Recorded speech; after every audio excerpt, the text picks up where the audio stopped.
Did you know Virginia Tech's decision to cancel one housing project could affect how much you pay for a house in Blacksburg and Christiansburg? Well, I'm pretty fired up about today's topic because we are doing a deep dive into a topic that's vital, not just for students, but for families and landlords, the town of Blacksburg, Virginia Tech, and even Southwest Virginia as a whole. And that is how on-campus housing at Virginia Tech influences the real estate market in Blacksburg and beyond. So we will explore Virginia Tech's growth trajectory, the university's recent decisions about an on-campus housing project, and the cascading consequences for real estate in Blacksburg and the neighboring areas. To understand today's real estate market pressure, let's first take a look at the growth that Virginia Tech has seen over the past 5 to 10 years. Now, as of last fall, for the 24-25 academic year, Virginia Tech reported just over 31,000 undergraduate students and a little over 7,000 graduate and professional students for a grand total of just over 38,000 students. Now, this is a growth of approximately 2,500 students since 2019 and 7,600 students since 2014, which is almost 25% growth just in 10 years, which that's pretty big growth. And the demand hasn't slowed down at all.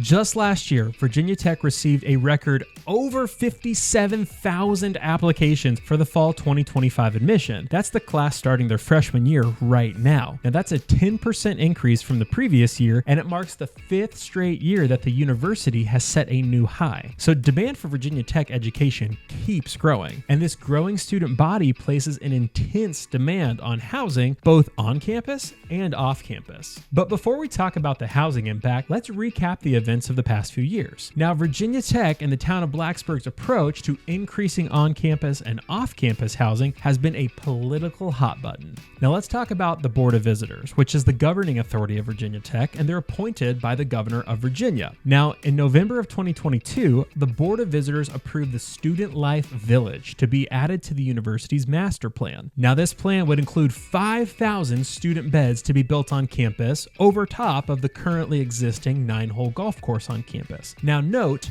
they didn't just approve the project itself, just that it should be part of the university's master plan for future planning. And that project would still have to go through several layers of university review and approval. Now, this caused a bit of a stir with the town of Blacksburg that, as you can imagine, has their own master plan of sorts for residential development and zoning. Now, the town liked that these 5,000 beds would alleviate the apartment shortage off campus, but developers locally were concerned that with an influx of student beds on campus, well, their apartments off campus would be left empty and not generating the revenue that they had hoped for. Now, the town did play a part in addressing their growth and helped approve over 5,000 new beds to be constructed off campus in student-focused housing. But fast forward to March 2025, the Board of Visitors met again and decided to rescind the board action that added the Student Life Village to the master plan. This was them essentially saying that they were halting this project. But President Sands came out and said, and I quote,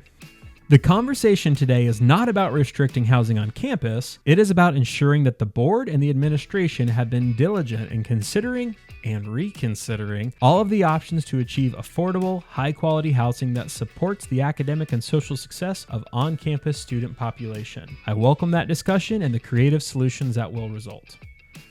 Now, the town wrote a letter expressing concern. In it, the town of Blacksburg stated, "If the Board of Visitors removes the Student Life Village from the campus master plan, the university must freeze undergraduate enrollment until a plan is in place to house additional undergraduate students on campus." Don't you love a little town and gown friction? Now, earlier this month, in the Board of Visitors' most recent meeting, they approved a $10 million of what they're calling planning authorization for the design of a new residence hall that would bring 600 new beds to campus. Now, that's a far cry from the 5,000, but they did note that once design is complete, additional approval would be required before construction could begin. So clearly this is very early on in the planning stages. Now, the 600 beds is helpful, but it is very different from the previously planned 5,000 beds added to the master plan in 2022. So what does all this mean for Blacksburg, the student rental market, and even the New River Valley as a whole? And what's a realtor like me doing even talking about it? Well, there's a ripple effect. So here's the heart of it. When the university doesn't build enough on-campus housing, that demand spills directly into the off-campus housing rental market. And in a college town like Blacksburg, the ripple effect is massive. Let's put this into perspective. More than 2/3 of Virginia Tech students live off campus. That's tens of thousands of students competing for apartments, townhomes, and single-family homes in a town of just about 45,000 permanent residents. You don't need to be an economist to see how this drives up rents and squeezes supplies. Now, according to the town's own housing study, one-bedroom rents jumped nearly 20%. Two bedrooms went up over 40%, and even larger units saw price hikes in just a few years. So students are paying more, parents are paying more, and the competition for affordable places is intense.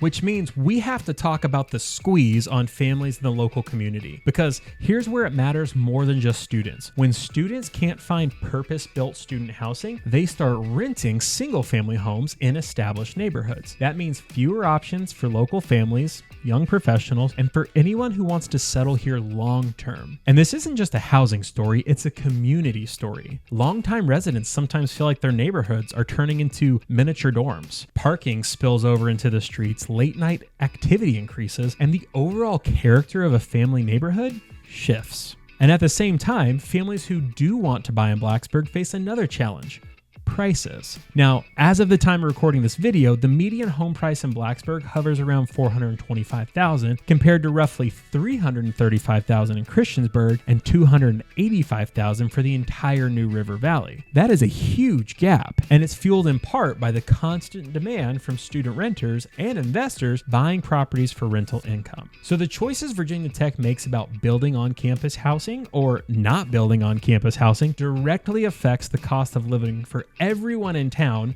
not just the students. Which then means we got to talk about the regional impact, because here's the kicker. The impact doesn't stop at town limits. When students and families can't find housing in Blacksburg, they look to Christiansburg or Radford or even smaller towns in the New River Valley. And Christiansburg in particular has absorbed a lot of this spillover. I mean, drive around and you'll see new apartment complexes, townhomes, and subdivisions that are going up at a pace that's tied pretty closely to Virginia Tech's pace. Now, Christiansburg has more land and generally lower prices, so it's become kind of this pressure relief valve for Blacksburg's housing pressure. But that shift comes with consequences too. More traffic on Route 460, more pressure on local schools and local services, and a growing divide between where students live and where they actually go to class every day. So in short, Virginia Tech's enrollment decisions don't just affect campus, they reshape the entire housing market across the New River Valley. So who are the winners and who are the losers in the current system? Let's break it down. Students lose when there aren't enough beds on campus because they face higher rents and longer commutes. Parents lose because the cost of housing piles onto already high tuition and fees. Local families lose when they're priced out of the market or pushed farther from town. And the town of Blacksburg loses when neighborhoods destabilize and affordable housing dwindles. Now, on the flip side, developers and landlords have been the big winners over the past decade. They've been riding this wave of enrollment growth and building high-demand housing. But even for landlords, there's a risk.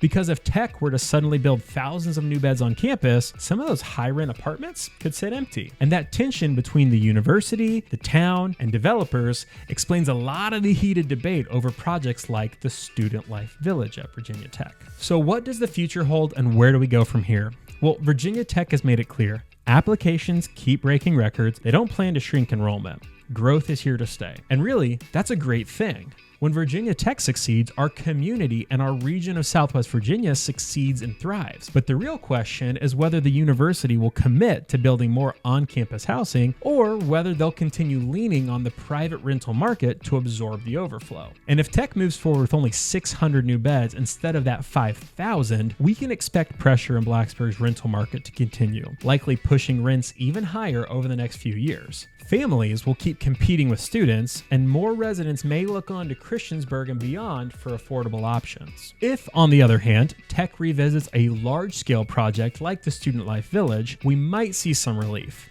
On-campus beds could ease pressure on local rentals, stabilizing prices and freeing up houses for families. But that would come with pushback from developers who have built their business models around steady student demand. So either way, the stakes are high. These aren't just housing decisions, they're decisions about affordability, community character, the future growth of the entire New River Valley, and beyond.